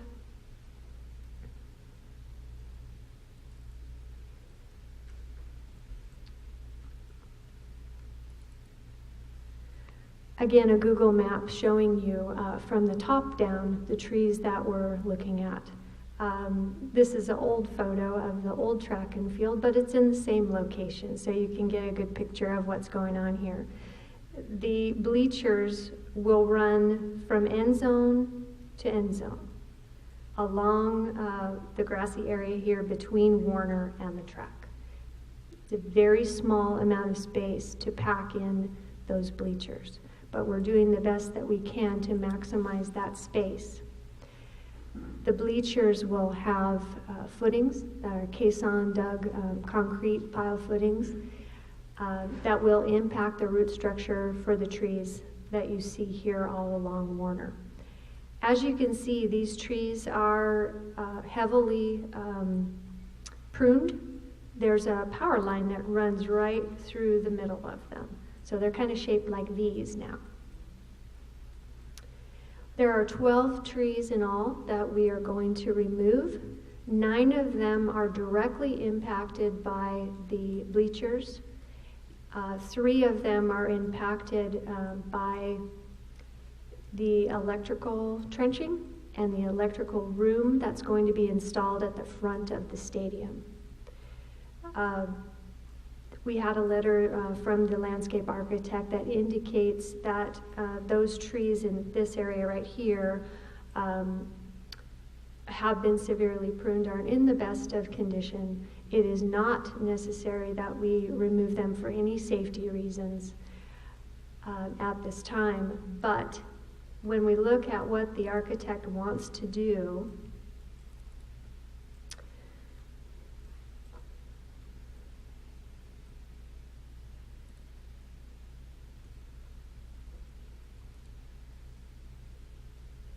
bear with me. Slideshow. Oh, let me start here. There we go. You can see that this whole area will be a new focal point for the stadium, a new grand entrance, where we are putting in several new trees along the front that are not existing now. And we would like to be able to plant similar trees to replace the trees we're removing along Warner that are all matching and very uniform looking. So removing those 3 trees that are on this northwestern edge, in addition to the 9 that are impacted by the bleachers, is desired. Julie, I have a question. Yes. So when you say similar, you mean similar as in like kind of the ones putting in, not similar to the ones that are being removed? Correct. We would like to replace them with large shade trees like they have now. We're not sure that PG&E is going to allow us to. They have new rules that impact how you can plant under overhead power lines. 15 feet either side are low growth landscape requirements. We are, however, working with PG&E and the city of Chico, and actually as of today, Chico State, working on the plan for undergrounding those power lines. It's in all our best interest to do so. It is, of course, dependent on the funding. It is on a priority list already with the city of Chico and PG&E. So we're hoping that with that effort being ongoing, that they will allow us to plant trees that will eventually be large shade trees like the trees that we'll have to remove. If we're not allowed to do so, we'll be replacing them with similar trees like a red bud tree, but all the same, all red buds, all crepe myrtles, all Japanese maples that are low growing trees. That's not what we prefer to do, and we have some time before that decision has to be made. But we'll be replacing the trees many times over what we had to remove. Any more questions? Can you just orient me on that slide right there? So the new grand front entrance, is that going to be facing the parking lot that Chico State is currently using? Yes, it is. All right, So this that'll is be the wonderful. corner of West Sacramento Avenue and Warner. Perfect. Thank you. Or down here, actually. So I also wanted to let you know that the initial study mitigated negative declaration document, CEQA document for the Chico High Stadium is out on the street. It's been circulated for a number of days now. The public comment period will end next Friday. And then it will be coming to you at the June board meeting for adoption. We also have met with the Chico High School neighborhood on a number of occasions and let them know what our plans are. We've discussed these trees directly. The trees are also discussed in the initial study. And we also talked to the city of Chico, and we talked to Chico State. So just so you know, we have reached out to try to inform everyone what our plans are and the reasons why. So that's the end of my presentation. If you have any more questions, I'd be happy to answer them.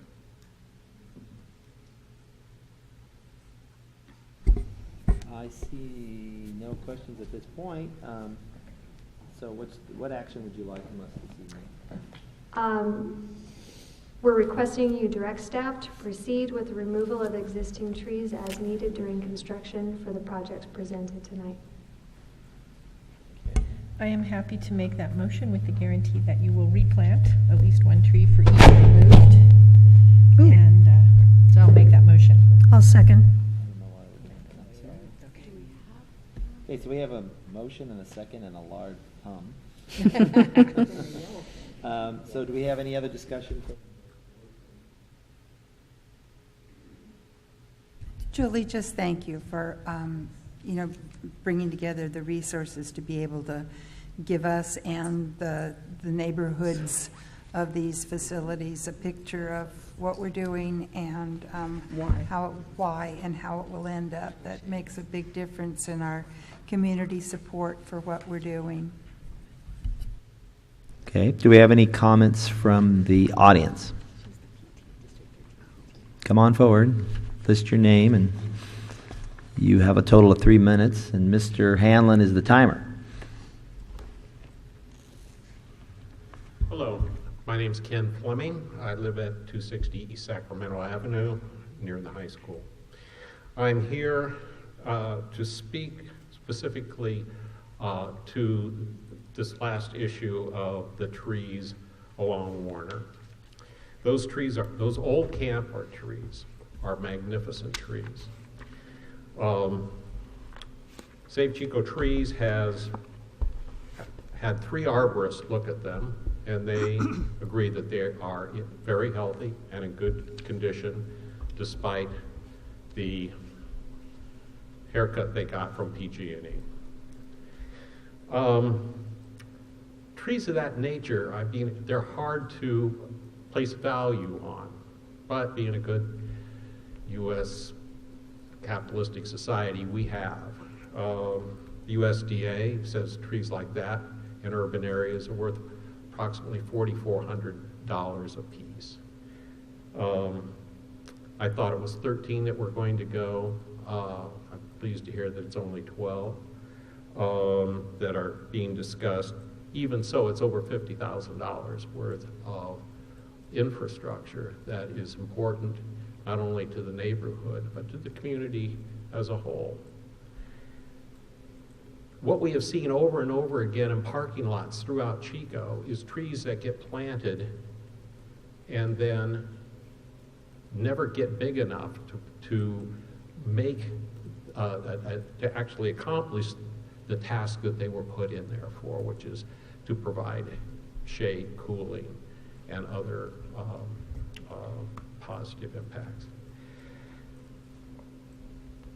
With all of the building that's going on, I am here to urge you to pay particular attention to the trees. We've got enough big, ancient, beautiful trees that are having a difficult time at this point, as we all are with the drought, to not take them down unless we absolutely have to. My own personal observation has been that agencies, even the schools, which should know better, have been too quick to take down these heritage trees. Those are heritage trees. Thank you for your consideration.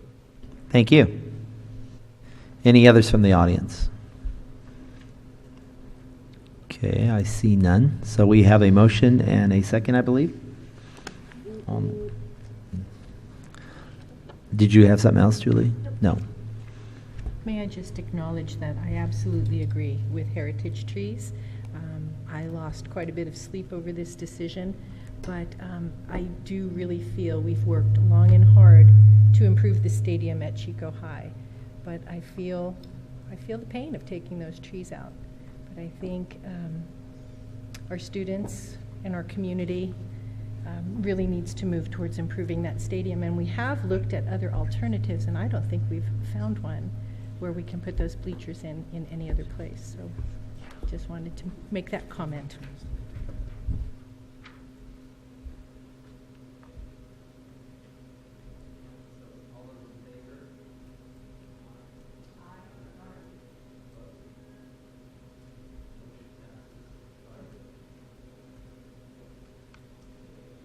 All right, Julie, now we'll go back to 10.2.1. Thank you. The school district received a letter from Inspire School of Arts and Sciences that they intended to submit an application for facility funding through the state school facilities program, OPSC, to make facility improvements at Chico High School.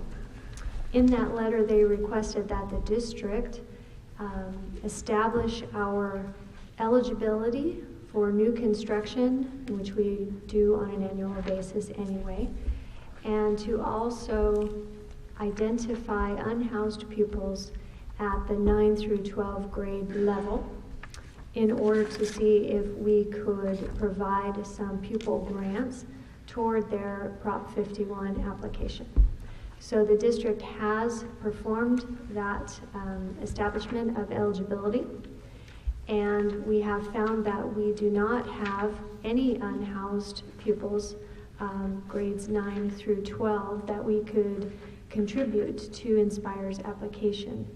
And the document in front of you states that the resolution that we need you to pass tonight will accompany their application.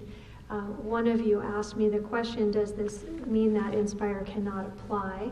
It does not mean that they cannot apply, and we're happy that they are going to apply.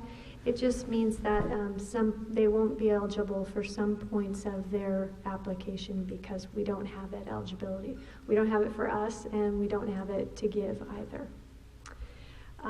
Additionally, John Bohannon is here with us tonight, right here. Their application must include a letter from the district, and I'll let John discuss that. So basically, their application has to include the letter that they included saying that should they be granted these funds, that the board will give them the authority to remain on that campus and actually use those dollars on that campus. And the letter is actually included in the packet. With that authority, should they get the grant, does the district still have a say in what they can do with that money? Yeah, because it's still on one of our campuses. It's still on one of our campuses, okay. Right. And it is important to note that Inspire is going down this pathway as to how they can improve their space at Chico High without encroaching any more on Chico High space. That's what I mean. And additionally, they're also in a parallel pathway to see if there are possibilities for them to be on a different space. And they're just trying to make sure they're checking all avenues that could provide them the best possible facility. Excellent. Okay, thank you. Any other questions? Okay, Julie, so we are looking for a motion to pass item 10.2.1. So I move resolution number 1382-17. I second that motion. Okay, motion's been made in second. Do we have any other discussion? Seeing none, do we have any discussion from the audience? And I do not see any. So all those in favor? Aye. Aye. Opposed? None. Motion passes 5-0. We now move to item 10.2.2. Thank you. I'd like to welcome Mike Weisenborn here tonight. He's Who? Yeah, Oh. really. Jump in if you have any questions from him. My mentor and our charter facility mentor as well. The Measure K Charter School Facility Committee, that's a mouthful, has been meeting weekly to define and implement procedures and criteria for potential charter school projects with benefit to charter school students in our district boundaries. We expect this to be an evolving process. They're not there yet, but they're working very hard on that process and procedure. As you'll see, I put in on your desks a request format that they're using for the time being for some projects that we want to get a jump on, that are projects that can get started on this summer. 4 projects have been identified and recommended by the committee for funding. I've got a table here to show you.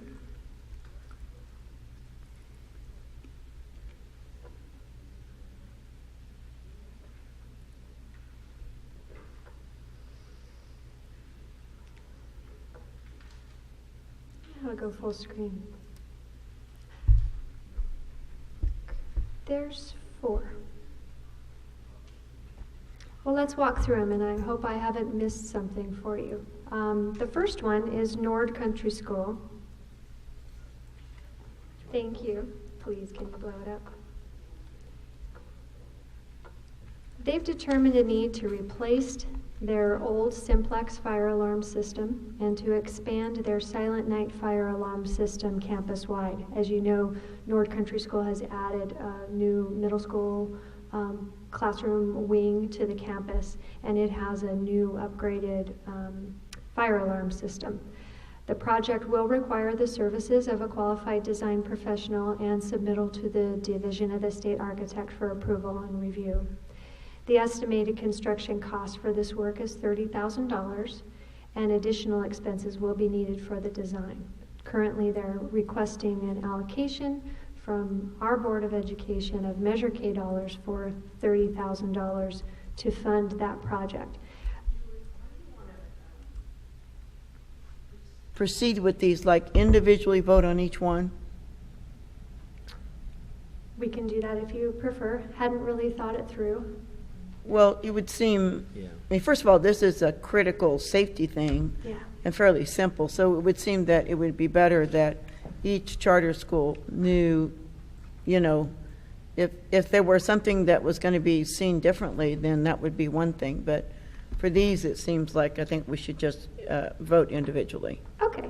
Should we listen to all 4 first and then vote on each one at a time, or do you want to vote on each one as she presents it? I'd rather vote on each one as she presents.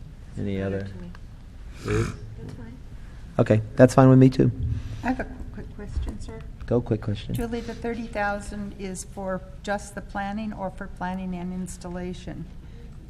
The actual construction cost estimate is $30,000. The part that we don't have is the design fee that we'll be having to put on top of that. So an initial allocation of $30,000 is going to more than cover the design, but we will have to come back to you likely for more money for this project as we move forward. Thank you. So I'd like to move the Nord Country School fire safety expansion. I'll second. Okay, motion's been made and second. Do we have any other discussion? Linda. I just have some questions on the process. First, I am so excited to even be having this discussion here tonight. It's been a long time coming, so I'm really excited, but I'm not up to speed, I guess, on the whole process that the Charter Facilities Bond Committee has put together to bring these forward. And so the questions that I have, and I did mention them previous to the board meeting, that all these projects have been vetted with that charter bond committee, right? And then they have been looked at by our facilities team to be sure that they're viable. And then I guess the money allocation part, I'm not clear on that too. So last I had heard, money would be allocated based on ADA. And so are we making sure that the projects that we approve are within their allotment, their allocated money? I think that's the Charter Committee's responsibility to do so, and Okay. yes, they are doing so. Excellent, excellent. And yes, let's go forward. Call for the vote. Okay, all those anybody from the audience? Seeing none. All those in favor? Aye. Passes 5-0. The next project, number 2, is Chico Country Day School. They have determined a need for furniture and equipment in the amount of $130,000. To summarize, this includes replacement desks and chairs for 1st, 4th, and 5th grades, folding tables, work tables, stools, and equipment for project-based learning in the middle school commons area, science equipment to include microscopes, scales, and chemicals for the implementation of the next generation science standards for grades 6 through 8, and soccer goals to complete their sport field construction that they put in as part of their new construction with their Prop 1D project they did, and outdoor seating and benches. So when Chico Unified constructs a new building, we furnish and equip that building. For instance, the one we're in right now. So every furnishing and equipment in this building was part of the project, and it was purchased with the project. Chico Country Day was not allowed to purchase those kinds of things when they did their new construction project with the Prop 1D funds. So this is an opportunity for them to properly furnish and equip those buildings that they constructed for the students' use. Any questions?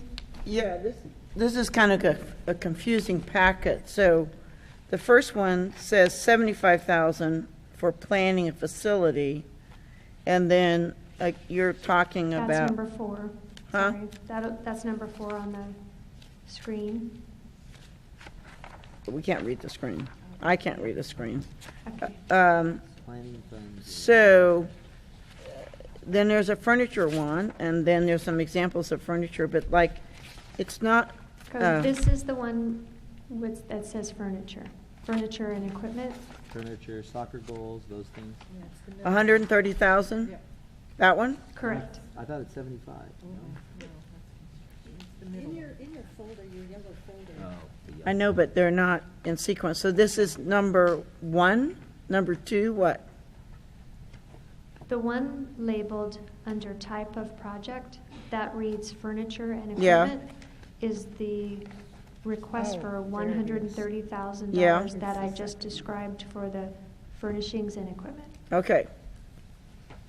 And you So further we're not- classified that as number 2 in your list.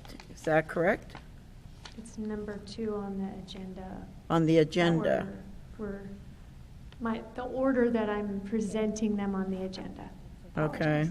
So we're not on planning. We're Correct. on We are on Okay. furniture and furniture and equipment. equipment. And so then to clarify that, when you're saying that they weren't allowed to buy furniture before, it was when they were initially expanding or initially occupying the site that used to be Fairview? After their Proposition 1D project Okay. that was just completed with the new classroom buildings and the new gymnasium and Okay. multipurpose. Okay. It wasn't an allowable expense under Prop 1D. Mhm. It wasn't us, it was the rules, right? Yes. Yeah, okay. Clarify that. Mr. Chairman? Yes. I move approval of the furniture equipment expenditure for Chico Country Day in the amount of $130,000. I second that. Okay, we have a motion and a second. Do we have any other discussion? Should we add something like Dr. Kaiser has to make the first goal on the goals? Hey, no problem. Any discussion from the audience? Seeing none. All those in favor? Aye. Aye. Passes 5-0. Thank you. The next one, it is titled under type of project, simply construction. Chico Country Day School has a strong desire to reduce their carbon footprint and save general fund energy expenses by generating clean energy with the addition of a solar generation plant on the rooftop of their new gymnasium. The cost to purchase this system is estimated at $247,889. It's our recommendation that this is in line with the way the district has been moving for many years now, and we're fully supportive of that.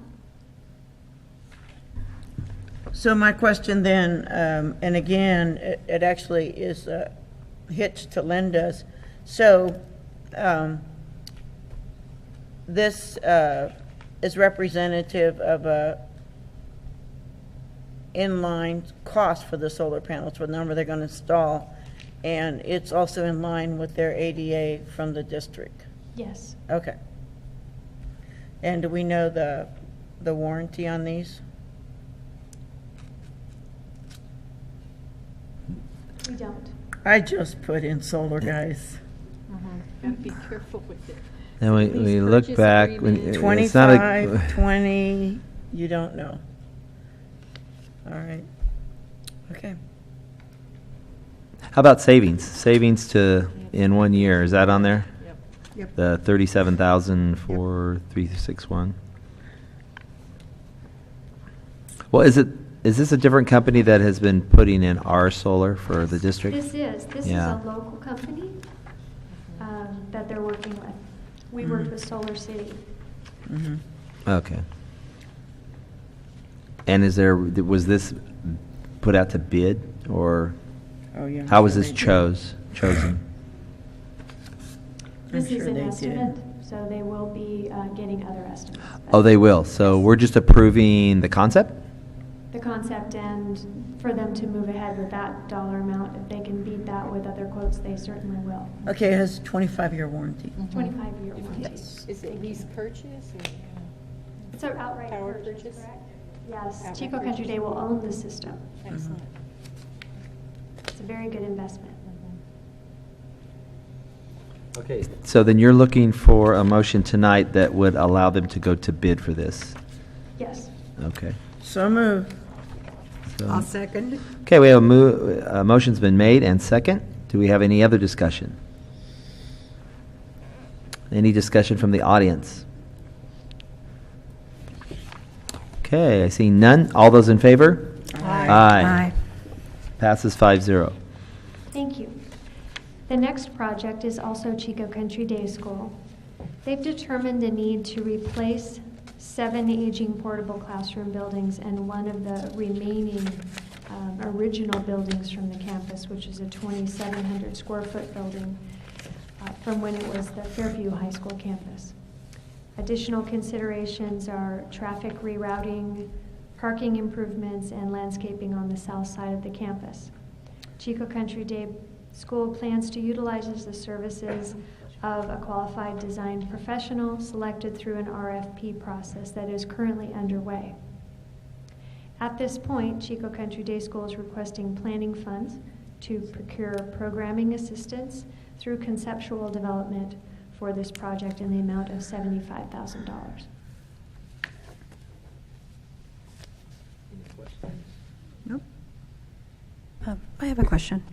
In the first paragraph, it says that they're requesting $75,000 within the CCDS allocation of $5.5 million. That's their particular allocation from the? Yes, it is. That's their overall Measure K allocation Okay. based on their in-district ADA. Okay. And so my understanding is that, I'm not sure about, do you own the building that's across the street there that used to be the Salvation Army building? You own that now? Okay. So basically, the campus is split between something that isn't our property and something that is our property, right? Because their district-owned property is the one that used to be Fairview. And so where exactly are these? All of these buildings occur on district-owned property. Okay, so, all right, because I thought that was, the specification when all this was discussed previously. So, so any improvements to these basically are considered really ours. Correct. And if anything happens to Chico Country Day School, they come back to us. They actually, there's a step in between. They get offered to all other charter schools, and based on their financial stability, if they are able to take over that campus and the burden, the financial burden that they'd have to take on, they would get to move in there. Mhm. And if no one is found that can do so, then it comes to the district. Okay, okay, I just wanted to clarify that, just make sure. Well, that being the case, I move that we approve the $75,000 in planning. I'd like to second, please. Okay, we have a motion and a second. Do we have any other discussion? I'd just like to point out that I don't want them stealing the solar panels if they have to close. What? I know, I saw the look on your face, yeah. You're saying them. Take Them. It. Oh, okay, I thought you meant thieves, other thieves. Okay. No. All right. Any discussion from the audience? Seeing. Margaret's promising not to steal the solar panels. Okay. All those in favor? Aye. Aye. Passes 5-0. Thank you. But you're done on this item, right? Yes. Okay. And you mentioned Mr. Weisenborn's name at the beginning. I just was wondering, was that just like a throw out, or is he coming up here to say hi? He or? is here to have my back. I gotcha. Here he comes. I knew I can get him up here.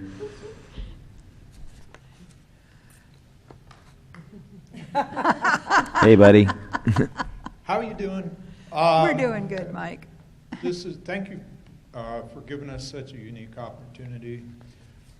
Working with 9 different entities and everybody having the same common goal and working through how do I not have any real role in it other than kind of helping things move along and coming together. I would suggest to them that we come back at your next board meeting and kind of give a summary of the progress that has been made to date. We've been covering a lot of ground. We are putting out an RFP for architectural services at 2 different levels. But we wanted to make sure that we didn't come back in June having missed an opportunity to get some of these projects in the ground. So appreciate it. I have another suggestion, Mike, which I think would be helpful for the community as well as the charters, would be to sort of have a running tab, so they can see where they are with what's been approved. We know all too well that prices could go up in terms of cost without anybody having done anything wrong. So I think that would just be helpful so the committee can see how they've, not just per charter, but maybe on the projects also. Maybe in that sense, 2 sheets, where we've done energy conservation, for example, versus expansion, safety versus something else. So I think that would be also a helpful feedback to the community and to our fearless ER writer about how careful they have been and we have been with these new expenditures of Measure K. Okay?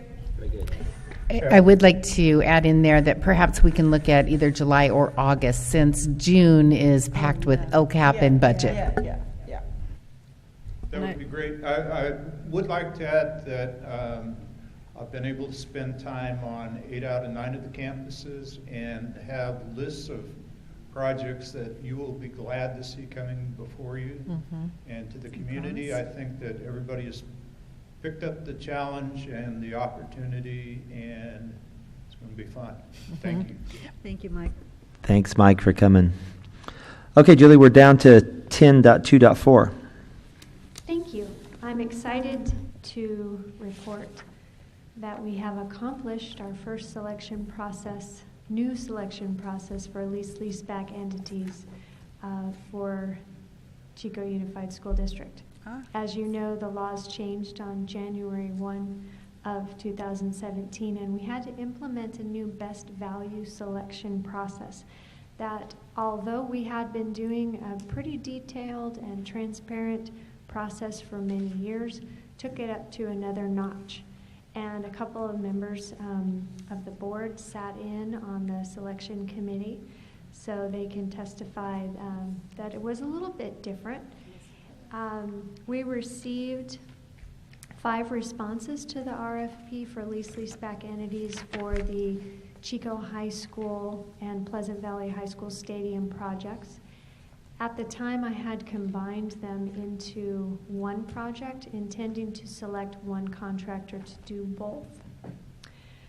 Of the 5 responses, 2 firms did not reach the minimum point level to advance to the interview stage. So we interviewed 3 firms, 3 local firms that were all very well qualified, spectacular firms. We were impressed with all 3, so impressed that it was very, very difficult to score them for the interview portion of the best value selection process.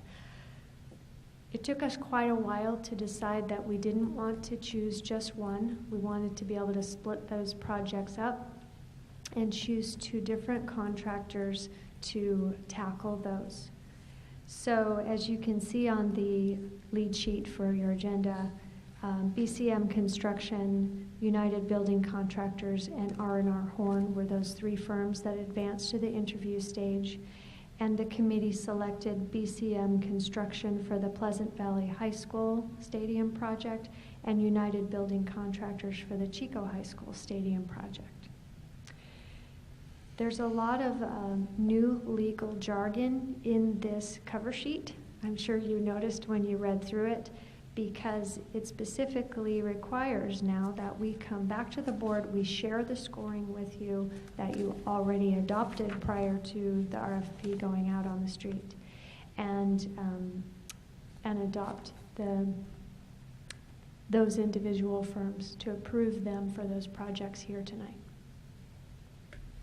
I will recuse myself from this vote because my son is the superintendent on a project.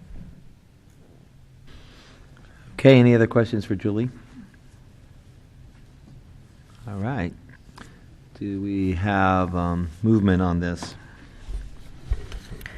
I move that we approve item 10.2.4. I'll second. Okay, motion's been made in second. Do we have any other discussion? I guess I should just clarify that that would be the recommendation to utilize BCM Construction for the Pleasant Valley High Stadium and United Building Contractors for the Chico High Stadium? Yes. And so you're doing that, right? Yes. Okay, so we have that motion in a second. Any other discussion from the board? Just wondering where those principals are. Well, we could change it then, They huh? were there at the They did meeting. come, They were and on they the sat through the committee. day of interviews, They did. and they had really good input, different perspective, and really good input. So they spent the whole day with us. Oh, very well. Just trying to give them a well-deserved bad time. I agree. Do we have anybody from the audience that would like to represent this area? Okay, seeing none. All those in favor? Aye. Aye. Hooray. Okay, so motion passes 4-0 with 1 abstention. Thank you. Okay, and now we're going to move down to 10.3.1, our self-evaluation. I need to grab mine out of my packet. I left it in it. Oh, I didn't bring mine. I gave it to Julie. You just mean that one summary? There's in your yellow folder that Erica provided you, there is also a little bit of commentary that people have provided. And I actually have the responses from last year. And just to compare raw scores, everything has gone up. Everything has gone up. I'm just looking at if there's any areas that anything has gone down. I thought we were perfect.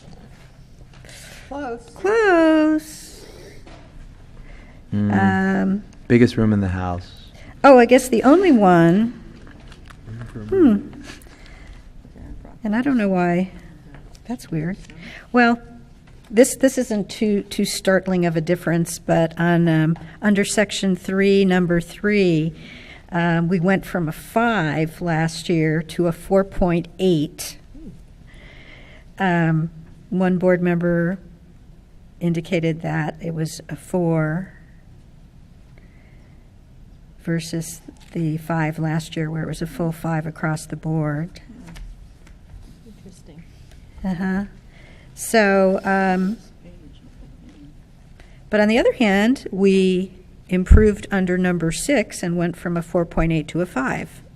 So I guess it all evened out. And then under number 8, we went to a 5 from a 4.8. So actually, overall, it improved, despite the one thing that dropped by 0.2% or something. Anyhow, generally what we've done with this is just if there's any areas of concern that any of the board members have, if they want to express that at this time. Since nothing was rated under a 4, it seems that people are pretty content with the way things are.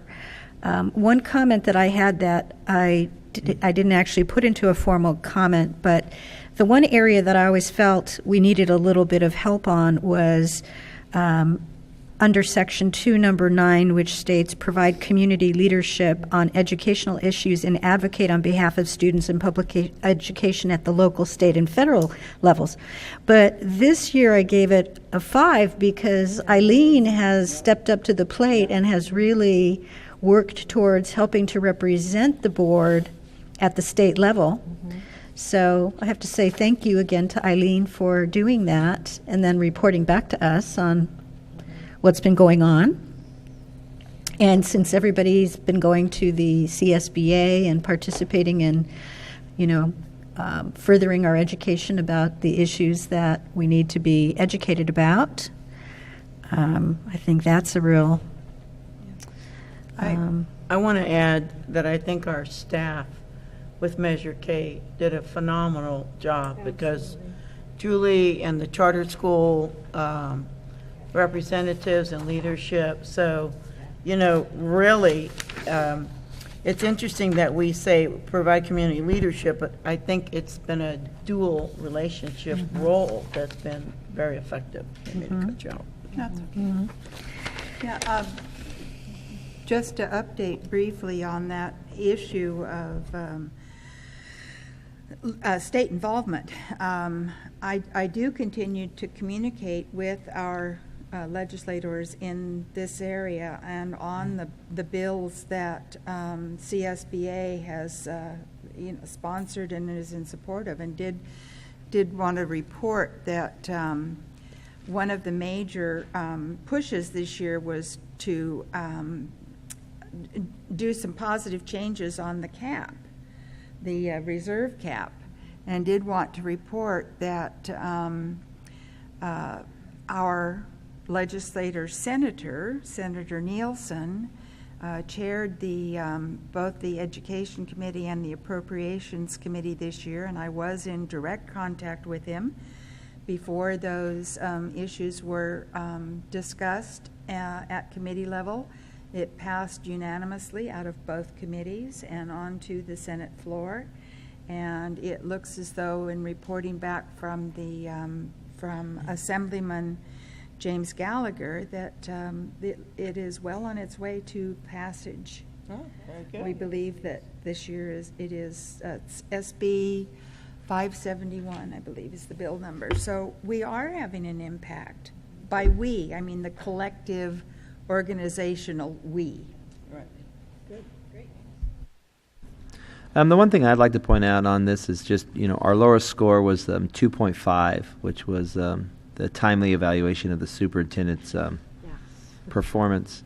And I think we're addressing that by trying to get an earlier time.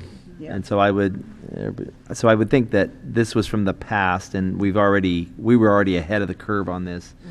So I think that next year that would probably be our higher score. Time of transition for sure.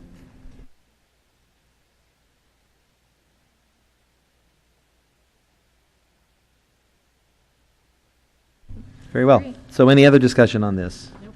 Is this action? Do we have to approve it? So we need to just yes. approve our evaluation? That's what I guess. It's required. I move that we approve our evaluation.